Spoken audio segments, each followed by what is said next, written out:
From the Missouri School of Journalism, welcome to Global Journalist. I'm Jason McClure. On today's program, part 2 of our look at press freedom and how journalists do their jobs in countries where just reporting the news can be a big challenge. Now, in a few minutes, we'll be taking a close look at one of the deadliest countries for journalists in the world. I'm not talking about conflict-ravaged nations like Afghanistan, but our next-door neighbor, Mexico, where drug cartels continue to menace the press. At least 6 journalists were murdered in the country last year. And that's the most in Mexico since the Committee to Protect Journalists began tracking figures in 1992.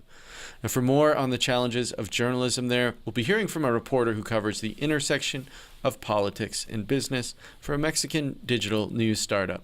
But first, we're going to talk about the former Yugoslav Republic of Macedonia. A decade ago, Macedonia's press was among the freest in the world, ranking 36th on Reporters Without Borders' World Press Freedom Index. That put it ahead of countries like the United States and Japan. But since then, much has changed. The climate for journalists has grown much worse. In 2017, it ranked 111th behind countries like Kuwait and war-torn Ukraine.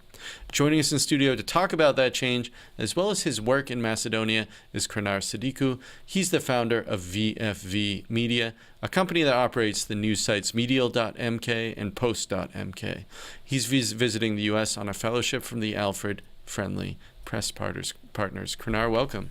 Thank you, Jason. Well, Thank you for having me here. No, it's our pleasure. You were inspired, as I understand it. You were inspired to become a journalist by watching your father, who was also a journalist, but he was adamantly opposed to you doing this. He was actually so against it that I had no idea that I would become one, at least. I grew up in a family of journalists. My father is a journalist. My younger brother is a journalist. I am a journalist. When I say I grew up, I mean that I was always surrounded by journalists. We do travel a lot. My father used to travel a lot. I lived in multiple countries. I lived in Kosovo, in Macedonia, in Albania. So all of his friends were, in a way, influencing me all the time. That's why I consider him to be a personal reason for me going through this profession. When we're talking about me being against, actually him being against it, it had to do more with the times when I grew up. As you know, the Balkans were back then, probably it is now a tension country. During the 1990s, there exactly. were a series of different wars. Yeah, it was the ex-Yugoslavia, and it was a tough time for everyone, not just for journalists, especially in Kosovo. And he had this idea, whenever I talked to him and mentioning that I would follow your footsteps, he would say, I'm strongly against it, please do something else. This is not something for one to do, especially in a war-torn country. Well, you have founded these 2 news sites that are digital video text sites, and you've said in the past that you think Macedonia, this part of southeastern Europe, is on the verge of a journalistic transformation. Why do you see that there are big changes coming? As you mentioned before, it's true that in the World Index we used to show better numbers. The last 10 years were a bit different, especially for the media, which was in a way, I'm gonna go with the term repressed, especially by the work of the government. It was influenced so much that we went so low, and the freedom of press over there was in a way conflicted. We tried so much, and that's because I am doing this profession during that whole time when the what do you mean by repressed? How is when I say repressed, I mean that it was so influenced by the government, by politics, that reporters were not they were pretty much doing more PR than real journalism. And so if you reported something that cast the prime minister, the foreign minister, a government official in an unflattering light, in a what would happen to you? the first thing that would happen would be that you would be classified as one of those journalists that are against the government politics, against the government. That will lead us to a bipolarization of the media section, and we would become either pro-government or against government or pro-opposition journalists, which in profession I believe it to be bad. I know that as a journalist one should support or should be part of the opposition's voice and the people's voice, but never a supporter of the opposition or of the government. We should do our job as independent as we can. We should even push the opposition further to take further actions, just to have the government do what it's supposed to do in benefit of the people.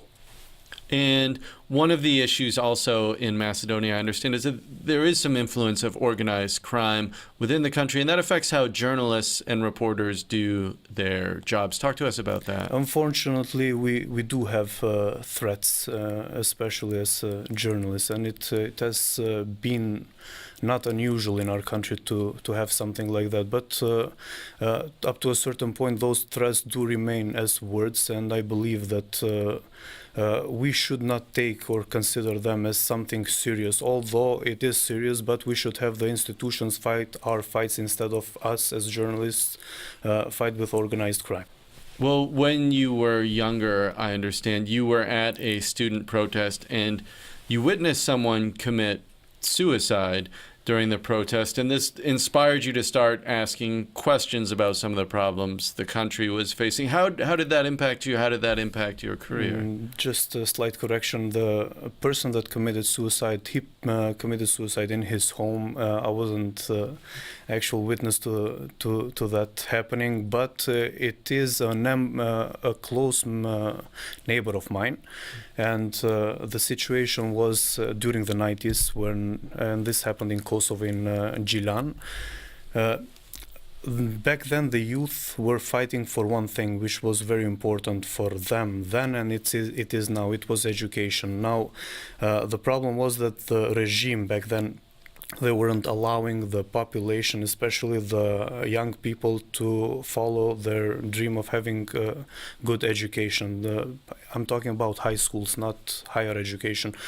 Students were not allowed, but they were being taught in houses, in private houses and in basements. So this is a period when ethnic Albanians were prevented from going to secondary school. Exactly. And that's the time when it was not unusual to see them on the streets every day. We were so protected from our parents. We weren't allowed to go on the streets. I was very young back then, but we, as always, we used to follow the youth. And we used to see them go in protests. And I remember this case like it was yesterday. I used to see those young men just being in that high school and saying that we're going to block the school and we're not going until we have what we need, and that is education.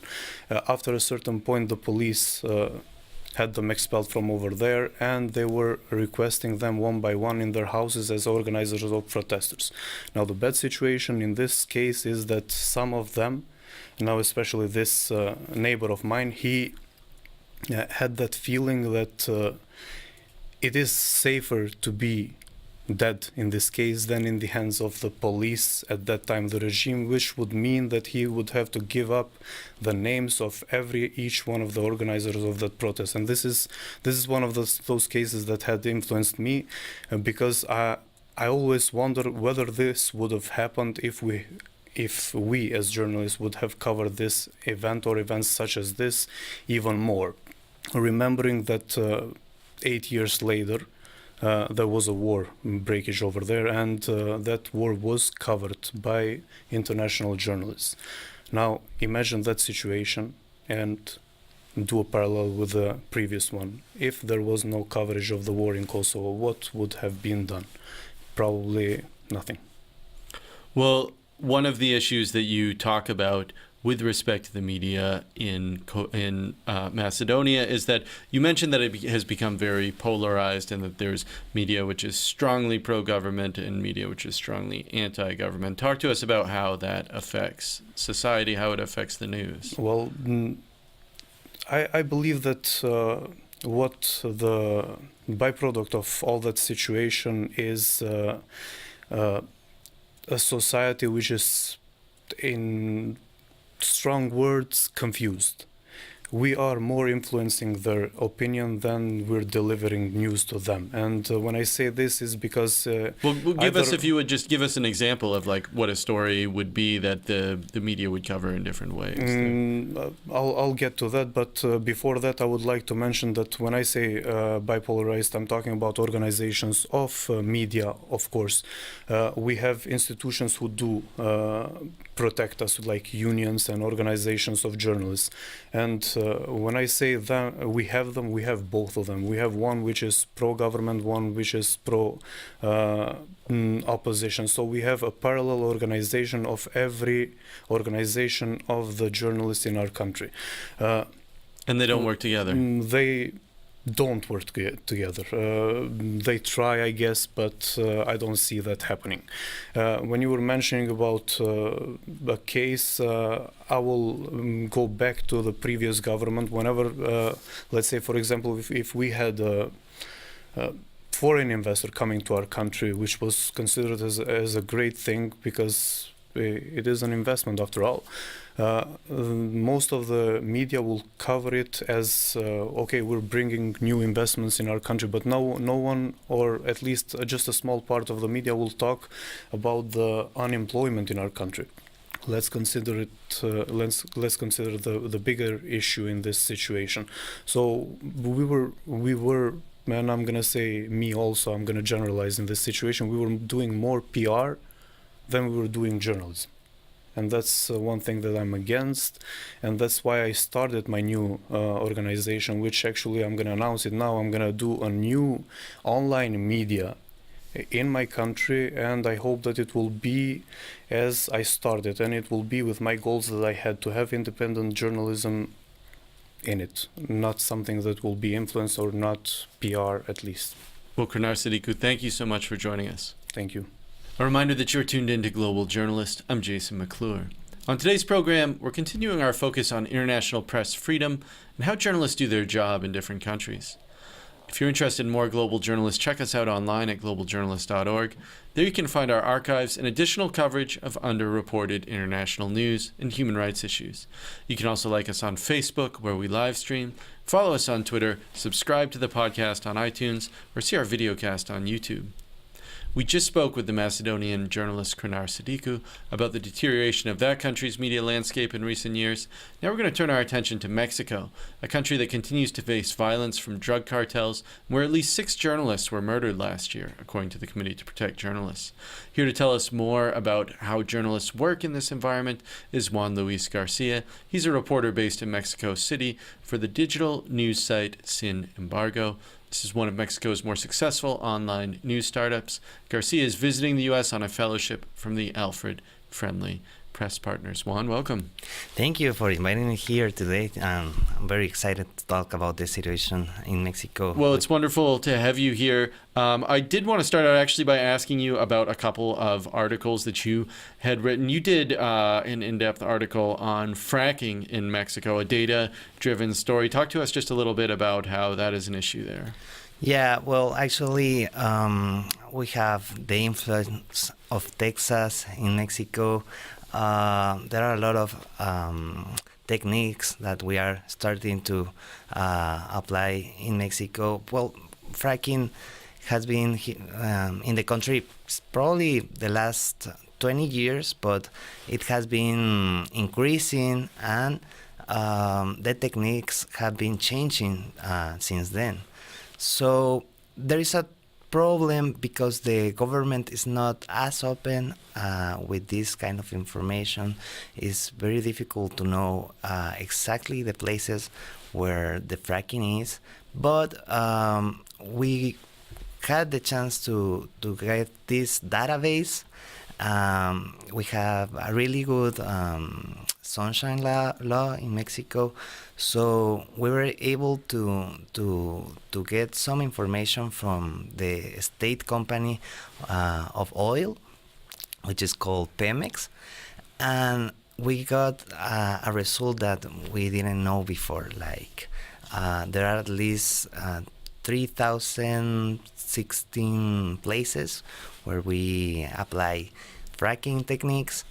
When we reveal this information, so it was a surprise to the public, the extent of this, of fracking, of doing this for oil production. Exactly. They didn't have like the whole picture of how fracking was extended in Mexico. It made sense also with some NGOs and communities that they had been talking about this, like pointing out what was happening. They are suffering of damages in their environment. Well, let me ask you about some of the issues and threats to journalists that we talked about just a moment ago. The country is considered, quote, the land of the drug cartels. Journalists who cover organized crime, especially at local levels, are often killed in cold blood with impunity.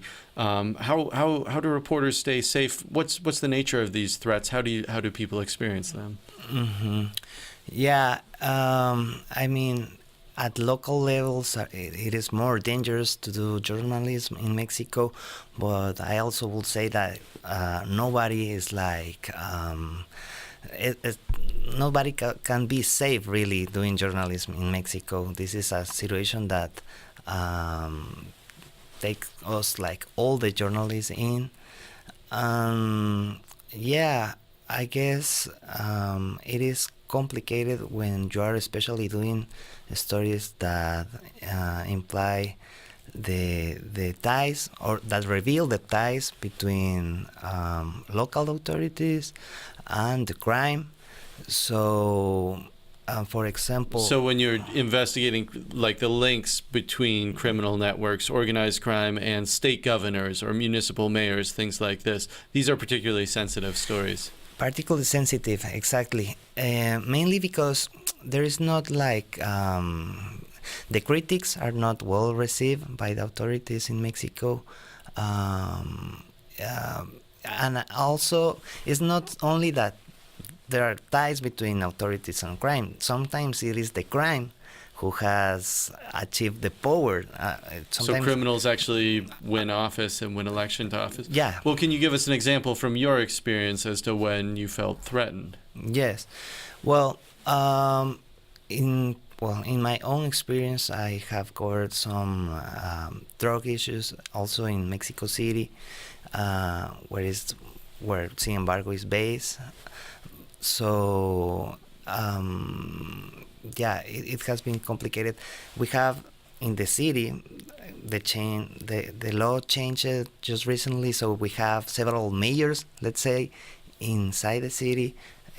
So there's several different mayors for different parts of Mexico and one City. of them, it was exactly this case. Like there were ties between the drug cartels and his government. So we started this story to write about this guy. It was very risky because we even got to check his properties if they were like matching. He has several houses that he could have never bought with his salary, with his wage. Okay. So we were doing this story, and I remember like going to some of these houses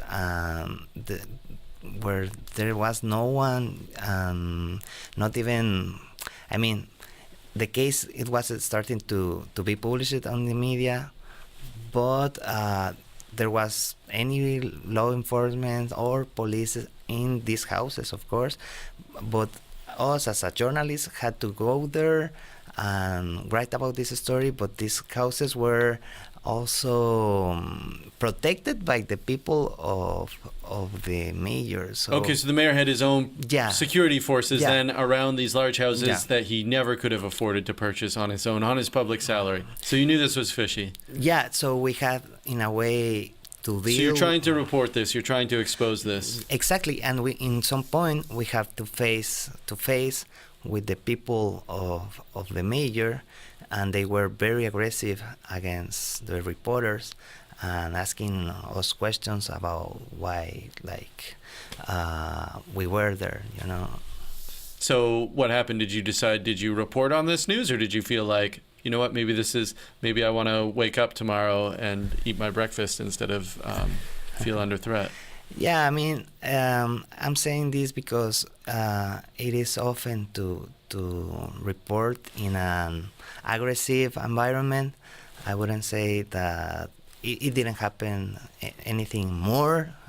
Hopefully, unfortunately, it didn't happen anything more. But this is just... So you did the story and nothing happened to you after all? Exactly. But this stays with you? Yeah, I mean, I have these memories of difficult situations where you are just doing your job and the environment is very complicated. Mm-hmm. Well, talk to us as well. You did another story about the lobbying by actually large soft drink companies of members of Mexico's Congress to stop tax measures. Now, this isn't related to some of the threats or violence issues, but it seemed like sort of an interesting story that you did that actually had some effect and had some policy implications. Talk to us about that. Yes, I mean, Mexico is one of the top 4 soda consumers in the world. So I guess the United States is also in that list. And obesity is a problem in both countries. Exactly. So the thing is, like, there was a law which was being proposed by NGOs and certain deputies. They wanted to promote health measures, and they thought, like, putting taxes on sodas, it was going to be a really good measure in order to... If you tax soda, if you raise the price, it will discourage people from buying it. Exactly, that was what they were trying to do. But there was also pressure from the soda companies in order to avoid this to happen. What it seemed to be like, these people who was promoting, well, after a while, maybe a couple of months, it was a huge deal that the people who was promoting these taxes was being target of surveillance. Yeah, by the government also. So the people who are advocating for new taxes on companies like Coca-Cola and Pepsi-Cola later found themselves being surveilled by the Mexican government. But why? Yeah, that's why what they have been asking the government, like, why are we being spied? You know, why are we under surveillance? This was a type of spyware which was installed in their mobile phones, and it was an spyware that it can only be bought by the government. So surveillance software, which can only be purchased by the government, was installed in the phones of these advocates, I guess you would call them, the nutrition advocates who are advocating this tariff. So what was the outcome of this then? Yeah, so in a way, there were a lot of accusations to the government to be biased with these soda companies, you know, and doing some work of surveillance on people supporting this tax. But the outcome was like, well, it was a huge scandal about this spyware being used. Finally, in the end, they did approve the tax increase. I'm talking about the Senate. This bill was passed, but not with the percentage amount that they were expecting. Okay, and so what did the government say about this effort to surveil these advocates? What did the soda companies say about it? Yeah, I mean, the government it is quite often in Mexico that the government just stays silent when it is being accused. This was no exception. There were there were like a period of silence, and then the New York Times, they took the story again, and it was only when the international media got into the case that the government denied these accusations. Okay, so previous to that, the government was just silent then. Yeah, because in Sin Embargo, we wrote a lot about this issue before, and probably it helped to do the start of the story, but it was until everybody get involved, including the international media, that the government reacted. Well, let me ask you about Sin Embargo then. It is considered sort of a standout in Mexico's sort of new generation of digital media startups. Where do you see the media in Mexico going? What will the media environment there look like in the next 3 years, 5 years? Mm-hmm. Yeah, I mean, Mexico, it is also involved in the global phenomenons. So more people is starting to read the news only in mobile, and in Sin Embargo, we are just a digital media, so we are aware of this situation. We are starting to create, let's say, platforms, or being more aware of these mobile trends.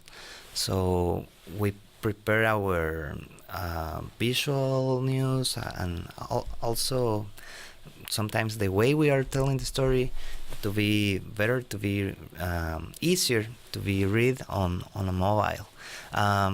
There is a trend also that people is not anymore like just checking the whole website. They get into Sin Embargo because they are interested in a specific story. So sometimes they go through their mobiles and they read the specific story that they are searching for or they are interested in. Yeah.